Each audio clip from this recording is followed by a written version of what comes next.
नमस्कार, स्वागत है आपका बुलेटिन में। मैं हूं आपके साथ राजश्री थवाईत और चलिए बुलेटिन की शुरुआत करेंगे इस वक्त ही बड़ी और अहम खबर के साथ। तो लोकसभा चुनाव के छठे चरण का मतदान हो गया है। हरियाणा में भीषण गर्मी के बीच वोटिंग को लेकर उत्साह देखने को मिला। शाम 6 बजे तक करीब 60% वोटिंग। हरियाणा के सिरसा में सबसे ज्यादा वोटिंग। हरियाणा में शांतिपूर्ण तरीके से मतदान हुआ है। करनाल विधानसभा उपचुनाव के लिए भी मतदान हुआ है। सीएम सैनी और भूपेंद्र हुड्डा समेत कई नेताओं ने वोट डाले हैं। तो हरियाणा के सिरसा में सबसे ज्यादा वोटिंग, इस वक्त की बड़ी खबर हम आपको बता रहे हैं। सीएम सैनी और भूपेंद्र हुड्डा समेत कई नेताओं ने वोट डाला। हरियाणा में शांतिपूर्वक तरीके से मतदान हुआ है। पूर्व सीएम भूपेंद्र हुड्डा ने परिवार के साथ वोट डाला। सिरसा विधायक एवं हरियाणा लोकहित पार्टी सुप्रीमो गोपाल कांडा ने भी वोट डाला। सिरसा की खजांची धर्मशाला में मतदान किया वरिष्ठ बीजेपी नेता गोविंद कांडा ने। तो कैबिनेट मंत्री मूलचंद शर्मा ने भी परिवार के साथ पहुंचकर मतदान किया। पूर्व गृह मंत्री अनिल विज भी वोट डालने पहुंचे। आदमपुर में बीजेपी नेता कुलदीप बिश्नोई ने वोट डाला। अब पूर्व मंत्री कैप्टन अजय सिंह यादव ने भी मतदान किया है। अभय चौटाला ने अपने पैतृक गांव में वोट डाला। तो ये बड़ी खबर हम आपको बता रहे हैं। तो वोटिंग डे की महाकवरेज भी आप हरियाणा न्यूज पर आप देख रहे हैं लगातार। 6 बजे मतदान खत्म हुआ। 6 बजे के बाद के जो आंकड़े आए, लगभग 60% मतदान हुआ है। ये आंकड़ा भी बढ़ भी सकता है। ये बड़ी खबर हम आपको बता रहे हैं। इस वक्त ही तमाम दिग्गजों ने मतदान किया है। लोकसभा चुनाव के छठे चरण का मतदान संपन्न हो गया है। हरियाणा में भीषण गर्मी के बीच वोटिंग को लेकर उत्साह देखने को मिला। शाम 6 बजे तक करीब 60% मतदान। हरियाणा के सिरसा में सबसे ज्यादा वोटिंग हुई है। हरियाणा में शांतिपूर्ण तरीके से मतदान हुआ है। करनाल विधानसभा उपचुनाव के लिए भी मतदान हुआ है। सीएम सैनी और भूपेंद्र हुड्डा समेत कई नेताओं ने वोट डाला है। ये तस्वीरें भी आप देख रहे हैं, अलग अलग जगहों की तस्वीरें हम आपको दिखा रहे हैं। रोहतक, अंबाला, सोनीपत, यमुनानगर, हिसार, उचाना, कैथल, सिरसा, बहादुरगढ़, तोशाम, कोसली और पलवल की ये तस्वीर आप देख रहे हैं। और यहाँ पर शांतिपूर्वक तरीके से मतदान जो है वो संपन्न हुआ है पूरे हरियाणा में। रोहतक की तस्वीर आप देख सकते हैं, अंबाला की तस्वीर देख सकते हैं, सोनीपत की तस्वीर हम आपको दिखा रहे हैं, यमुनानगर की तस्वीर भी हम आपको दिखा रहे हैं। तो ये 12 तस्वीरें आपकी टीवी स्क्रीन पर। हिसार, उचाना, कैथल, सिरसा की भी तस्वीर आप देख सकते हैं, जहां पर बड़े बुजुर्ग, महिलाएं यहाँ पर बढ़ चढ़कर और युवा भी बढ़ चढ़कर यहाँ पर मतदान करने पहुंचे। भीषण गर्मी में भी ये नजारा देखने को मिला। 60% के लगभग ये मतदान हुआ है हरियाणा में।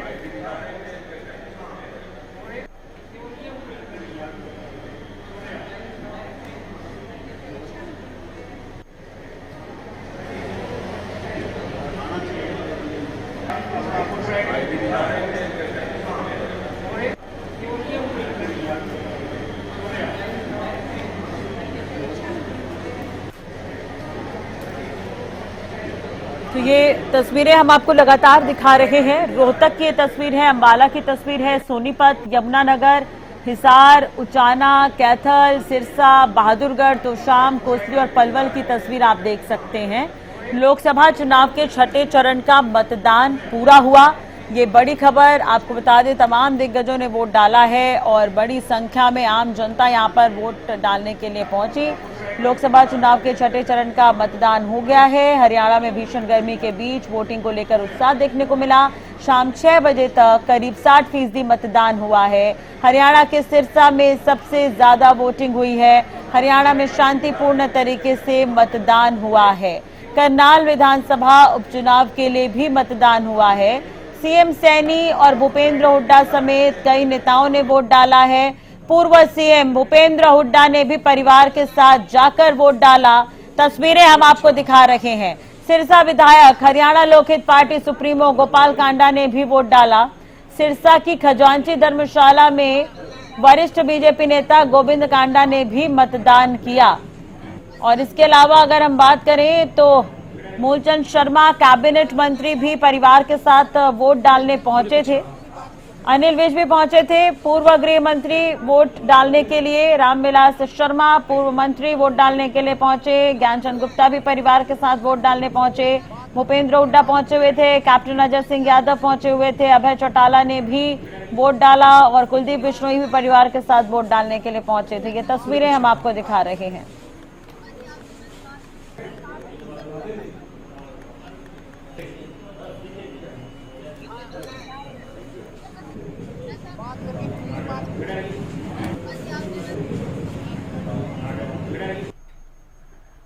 तो हरियाणा वोटिंग फीसदी तुलना 19 में 70 था लगभग, 2014 में 71 के लगभग और 6 बजे तक 2024 में करीब 60%।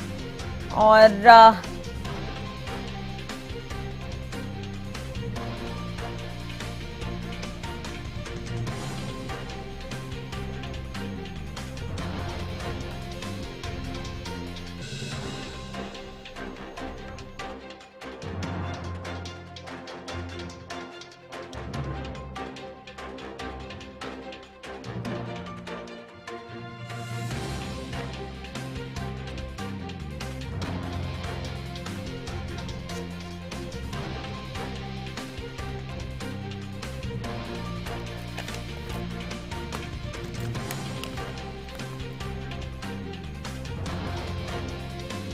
तो ये 10 तस्वीरें भी आप देख रहे हो टीवी स्क्रीन पर। पूर्व मुख्यमंत्री मनोहर लाल यहाँ पर वोट डालने के लिए पहुंचे। करनाल से लोकसभा प्रत्याशी हैं मनोहर लाल, इन्होंने वोट डाला।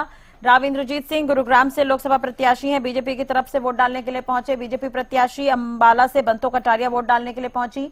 बीजेपी उम्मीदवार सिरसा से अशोक तंवर वोट डालने के लिए पहुंचे। नवीन जिंदल पहुंचे थे कुरुक्षेत्र से, बीजेपी के प्रत्याशी हैं वोट डालने के लिए। कांग्रेस प्रत्याशी की अगर हम बात करें तो रोहतक से दीपेंद्र हुड्डा प्रत्याशी हैं जो वोट डालने के लिए पहुंचे। रावदान सिंह महेंद्रगढ़ भिवानी से प्रत्याशी हैं, वोट डालने के लिए पहुंचे। कुमारी सैलजा सिरसा से प्रत्याशी है, वोट डालने के लिए पहुंची थी। और अंबाला की अगर हम बात करें, वरुण चौधरी मुलाना वोट डालने के लिए पहुंचे। महेंद्र प्रताप पहुंचे थे वोट डालने के लिए और फरीदाबाद से कांग्रेस के उम्मीदवार हैं।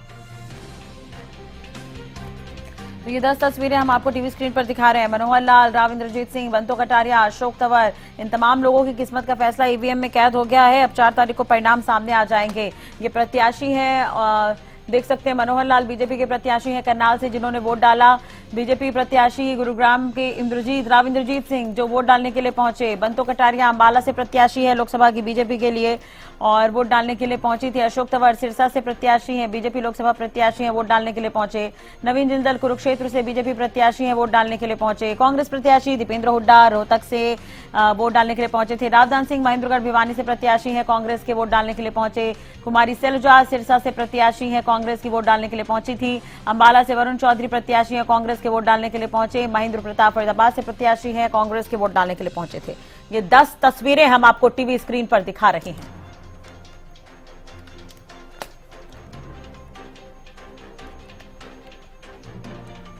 राकेश कुमार जी हमारे साथ जुड़ गए हैं, राजनीतिक विश्लेषक हैं। और राकेश जी, बहुत बहुत स्वागत है आपका हरियाणा न्यूज पर। जिस तरह के वोट प्रतिशत सामने आए हैं राकेश जी, रुझान क्या कहते हैं? लगभग 60% तक मतदान हुआ है 6 बजे तक, क्या आंकड़े हैं? देखिए, बिल्कुल सही है। और जैसा कि हमने अनुमान लगाया था और जैसा कि पिछली कई बार मीडिया चैनल से बातचीत करने में भी ये देखा कि अभी तक के सभी चुनावों में वोटिंग परसेंटेज लगातार कम रहा है और इस चरण के चुनाव में भी वोटिंग परसेंटेज उस हिसाब से या उस अनुमान से नहीं पड़ा जिस अनुमान से चाहे वो पॉलिटिकल पार्टीज हों वो मान रही थी या जिस अनुमान से मीडिया सोच रही थी उस हिसाब से या इलेक्शन कमीशन सोच रहा था उस अनुमान से वोटिंग परसेंटेज नहीं पड़ा। और हमेशा देखा गया है कि जब वोटिंग परसेंटेज कम पड़ता है तो कहीं ना कहीं जो सत्ता में बैठी हुई पार्टी होती है उसको कहीं ना कहीं नुकसान पहुंचता है। अगर आप इस सभी सिनेरियो को देखेंगे, चाहे वो बिहार में वोटिंग परसेंटेज हो या वो दिल्ली में वोटिंग परसेंटेज हो या वो हरियाणा की सभी सीटों पे वोटिंग परसेंटेज हो, जो वोटिंग परसेंटेज कम पड़ा है तो उससे कहीं ना कहीं ये बात तो निश्चित है कि लोगों के अंदर वो उत्साह नहीं था जो होना चाहिए था। इसी वजह से वोटिंग परसेंटेज कम पड़ी।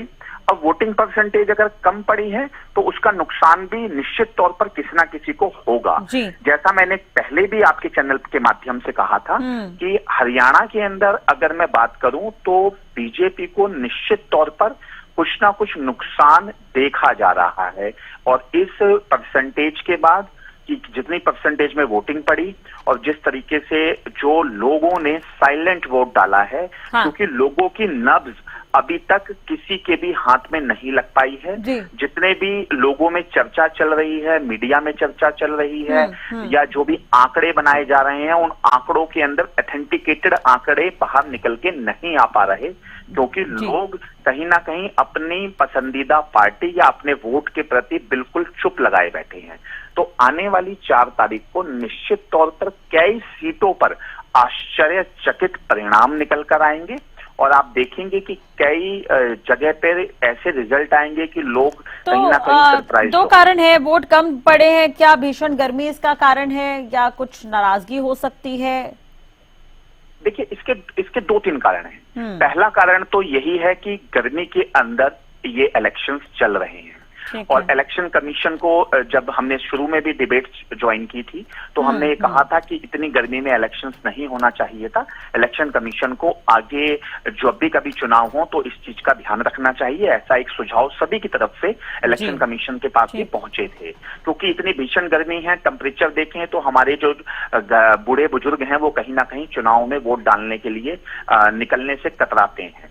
दूसरा महत्वपूर्ण कारण ये है वोटिंग परसेंटेज कम होने का कि जो लोगों के अंदर जो चुनाव को लेकर एक बहुत बड़ा एक क्रेज होता था, वो क्रेज कहीं ना कहीं कम हुआ और उस क्रेज का कम होने का कारण है कि नेताओं की पार्टियों को दल बदलने की बहुत ज्यादा जल्दबाजियां, क्योंकि लोगों को कहीं ना कहीं अपने आप को ठगा महसूस किया जाता है जब कोई नेता किसी पार्टी को बदलता है।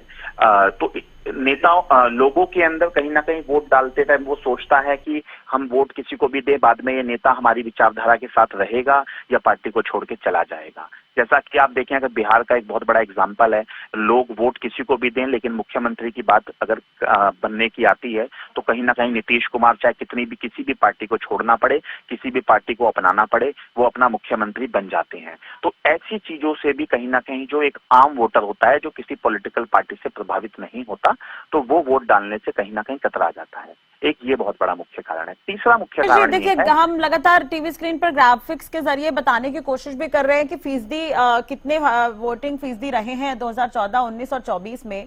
14 में 71.41% ये रहा है वोटिंग प्रतिशत, 19 में 70.34% ये रहा है वोटिंग प्रतिशत, जब 10 की 10 सीट बीजेपी ने जीती। लेकिन इस बार का जो वोटिंग प्रतिशत है वो अभी तक अगर हम देखें 60% है। ये बढ़ेगा भी तो कुछ महज प्रतिशत ही बढ़ेगा। तो ये इशारा किस तरफ है? क्योंकि अक्सर ये कहा जाता है अगर वोट ज्यादा पड़ रहे हैं तो बदलाव चाहती है जनता, लेकिन अगर वोट कम पड़ रहे हैं तो उसके भी और भी कई कयास लगाए जा सकते हैं। लेकिन 19 में ये कहीं ना कहीं सही साबित नहीं हुआ था। वैसे देखिए, बिल्कुल सही बात है। मेरा व्यक्तिगत मानना यह है कि अगर वोट कम पड़ रहे हैं तो कहीं ना कहीं वो सरकार के खिलाफ पड़ते हैं। अगर वोट अधिक पड़ रहे हैं तो सभी पॉलिटिकल पार्टीज, चाहे वो सरकार में बैठी हुई पॉलिटिकल पार्टी हो या विपक्षी दल हो, वो जब ज्यादा मेहनत करते हैं, लोगों को ज्यादा जागरूक करते हैं वोट डालने के लिए, तो वो लोग कहीं ना कहीं ज्यादा वोटर्स को अप्रोच करके सभी से वोटिंग कराई जाती है, जिससे कि वोट परसेंटेज बढ़ जाती है। लेकिन अगर वोट परसेंटेज कम रही है तो इसका एक निश्चित कारण ये रहता है कि जो विपक्षी दल हैं उन्होंने ज्यादा मेहनत करी तो उनके लोग ज्यादा आए होंगे, क्योंकि उनको सत्ता में आने की या जीतने की ललक ज्यादा होती है।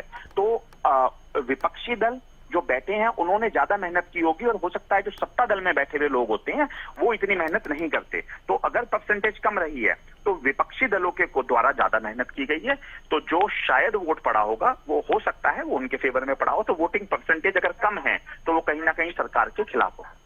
बिल्कुल। चलिए, अब बने रहेगा हमारे साथ, कुछ सीटों को लेकर भी हम चर्चा करने की कोशिश करेंगे राकेश जी आपसे। हरियाणा न्यूज के पॉलिटिकल एडिटर अमित तिवारी जी भी हमारे साथ जुड़ गए हैं। अमित जी, अब मतदान हो गए हैं, 6 बजे तक का जो वोट प्रतिशत है करीब 60% रहा है। सिरसा में सबसे ज्यादा मतदान हुआ है। बिल्कुल राष्ट्रीय, देखिए सिरसा का अब तक का जो रुझान आया है, जो वोटिंग प्रतिशत आया है, वो सारा वोटिंग प्रतिशत देखा जाए तो हरियाणा में सबसे ज्यादा है।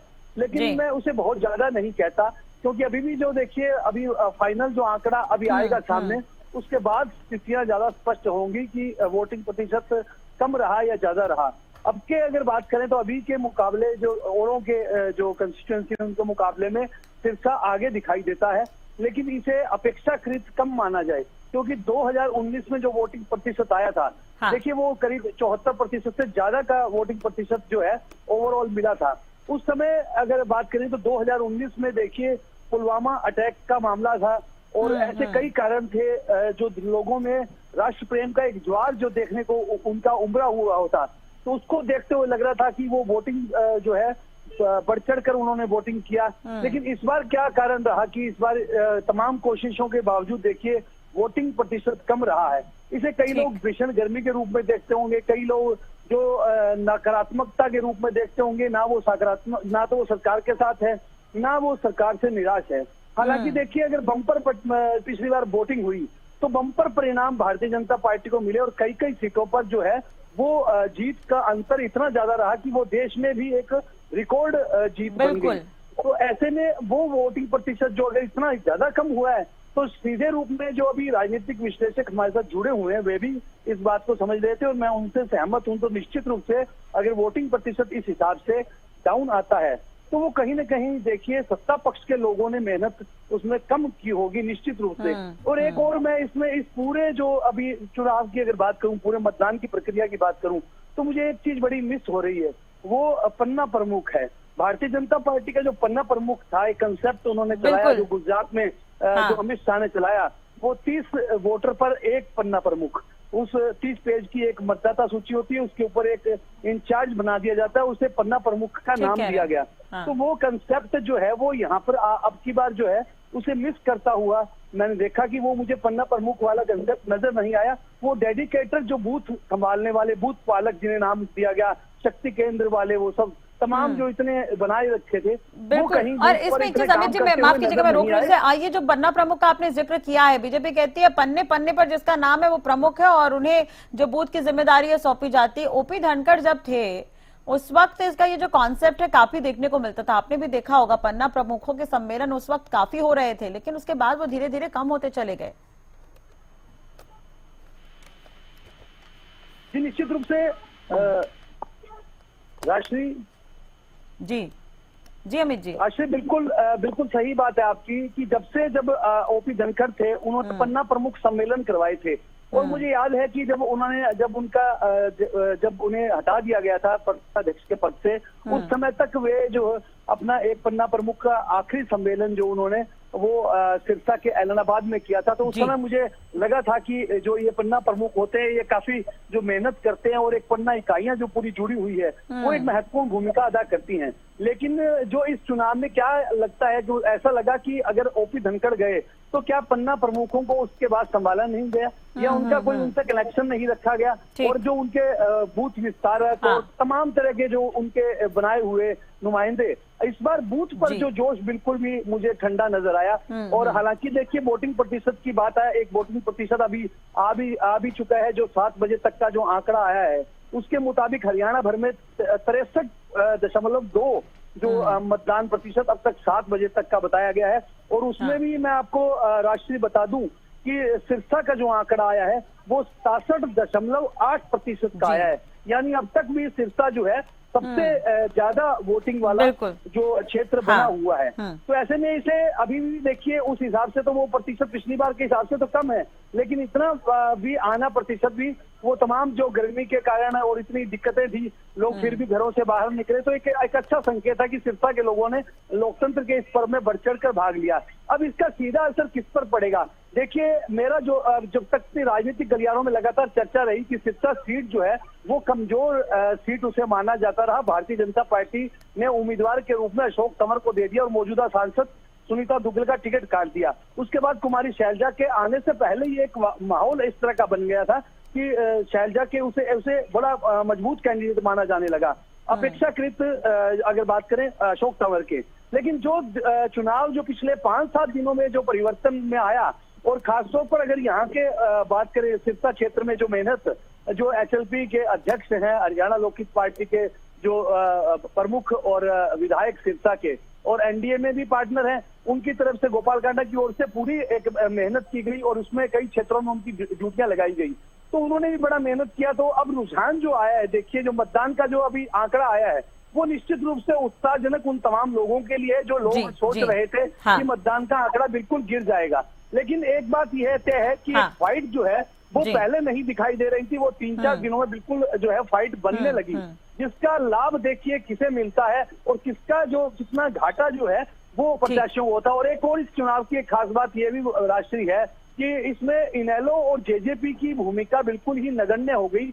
कोई जिक्र नहीं था, कोई बूथ नहीं थे, बूथों पर आदमी नहीं थे उनके, जो एक डेडिकेटेड, एक जोशीला एक वर्कर जो इनेलो का और जेजेपी का हुआ करता था, वो कैसा इस बार जो चुनाव में नजर नहीं आया। यानी कि उनका जोश जो है पूरी तरह से ठंडा रहा। और इसका जो परिणाम आ चुके हैं अब सामने, जो लगातार आ रहे हैं, जो आंकड़े आ चुके हैं, प्रतिशत आ चुका है, तो ऐसे में लगता है कि जो मतदान प्रतिशत अभी देखिए फाइनल अभी आना बाकी है, उसके बाद ही स्थितियां ज्यादा क्लियर होंगी। लेकिन लगता है कि जो पिछली बार की अपेक्षा तो कम ही अभी तक शो हो रहा है। बिल्कुल ठीक है, अमित जी बने रहेगा हमारे साथ। राकेश जी भी लगातार बने हुए। राकेश जी, आप कुछ देर पहले ये कह रहे थे कि इस बार एक तरफा हो जरूरी नहीं है, बीजेपी के लिए राह आसान नहीं होगी।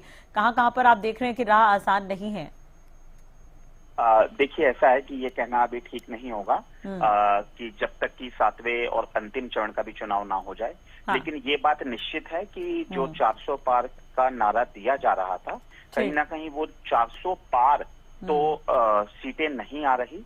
और बीजेपी के लिए ये चुनाव जो है ये बहुत ही महत्वपूर्ण चुनाव है, क्योंकि इसमें काफी ज्यादा सीटों पर कहीं ना कहीं टक्कर देखने को मिल रही है। और बीजेपी सरकार अगर सरकार के आंकड़े में आएगी भी तो कहीं ना कहीं ये 300 के लगभग एनडीए मिलाकर आ सकता है। चलिए, लेकिन अगर हम राकेश जी इसमें 6वें चरण की ही अगर हम बात करते हैं तो पिछली बार भी ऐसे था, 40 की 40 सीटें बीजेपी के पास चली गई थी। क्या वो स्थिति इस बार भी देखने को मिल सकती है? इस बार नहीं, बिल्कुल नहीं। इस बार वो स्थिति आपको कहीं नहीं मिलेगी, चाहे उत्तर प्रदेश हो, चाहे बिहार हो, चाहे हरियाणा हो। आप देखेंगे कि जो पूरी की पूरी सीटें एक साथ बीजेपी के पार्टी की ओर गई थी, वो कहीं ना कहीं इस बार नहीं जाएगी। आप हरियाणा के अंदर ही आपने भी ग्राउंड रिपोर्टिंग की होगी और आपने देखा होगा कि कहीं ना कहीं वो वाला माहौल नहीं है जो इलेक्शन में 2019 में माहौल था। कहीं ना कहीं लोगों, क्योंकि ये चुनाव जो था। राकेश जी, मैं आपकी बात पूरी करवाऊंगी। इसी बीच ये प्रतिशत आ गए हैं 7 बजे तक, क्या कुछ प्रतिशत वो बता देते हैं दर्शकों को। पहले हरियाणा से बड़ी खबर, हरियाणा को लेकर, मतदान को लेकर ये बड़ी खबर आपको बता दें। सबसे ज्यादा सिरसा में, जैसा कि अभी अमित जी भी जिक्र कर रहे थे, 67.8% मतदान हुआ है। और अंबाला लोकसभा में 7 बजे तक 66.4% वोटिंग, ये बड़ी खबर हम आपको बता रहे हैं। और सबसे कम फरीदाबाद में 58.7% मतदान हुआ है। सबसे कम फरीदाबाद में मतदान। हरियाणा में कुल मिलाकर ओवरऑल अगर हम देखें 7 बजे तक तो 63.2% मतदान हुआ है। सबसे ज्यादा सिरसा में और सबसे कम फरीदाबाद में मतदान देखने को मिला है। तो अंबाला लोकसभा में 7 बजे तक 66.4% वोटिंग और सबसे कम फरीदाबाद में 58.7% मतदान। कुरुक्षेत्र लोकसभा की भी बात कर लेते हैं। 7 बजे तक 62% वोटिंग कुरुक्षेत्र में देखने को मिली है और हिसार लोकसभा में 7 बजे तक 59% वोटिंग देखने को मिली है। और सबसे ज्यादा मतदान सिरसा में और 67.8, सबसे ज्यादा गर्मी भी सिरसा में ही देखने को मिली और सबसे ज्यादा मतदान भी यही हुआ है। और गुरुग्राम लोकसभा में 7 बजे तक 59.5% वोटिंग हुई है और फरीदाबाद लोकसभा में 7 बजे तक 55.5 ये वोटिंग प्रतिशत है। भिवानी महेंद्रगढ़ लोकसभा में 7 बजे तक 60.3% मतदान हुआ है। तो हरियाणा में 7 बजे तक कुल मिलाकर 63.2% वोटिंग। राकेश जी, अपनी बात पूरी करिए, आप कुछ कह रहे थे सर। जी, मैं ये कह रहा था कि आप देखें कि इस बार का जो चुनाव है, आपने भी मीडिया ने भी ग्राउंड रिपोर्टिंग की है, हम भी कई प्रदेशों में, कई क्षेत्रों में रिपोर्टिंग के लिए गए हैं। जो 2019 का चुनाव था, देखिए 2014 के चुनाव के अंदर एक बहुत बड़ा नैरेटिव एक था कांग्रेस पार्टी के अगेंस्ट, और एक भ्रष्टाचार के बहुत बड़े बड़े आरोप लगे और बीजेपी को एक फुल मैंडेट मिला। 2019 का जो चुनाव था वो एक तरफा चुनाव था। वो एक ऐसा धार्मिक माहौल था, लोगों के अंदर एक भावना थी और उसके लिए एक तरफा माहौल था। जब हम ग्राउंड रिपोर्टिंग पे जाते थे तो किसी को भी ये सोचने की जरूरत नहीं थी, सभी के स्पष्ट लोगों से आवाज आ रही थी कि लोगों। चलिए, अब देखिए किस्मत का तो फैसला हो गया, ईवीएम मशीन में सबकी किस्मत अब कैद है, अब इंतजार रहेगा रिजल्ट का। इस पर आपकी, हम सबकी नजर बनी रहेगी। बहुत बहुत शुक्रिया बातचीत करने के लिए राकेश जी आपका। अमित जी, आपका भी बहुत बहुत शुक्रिया जानकारी देने के लिए और चर्चा करने के लिए।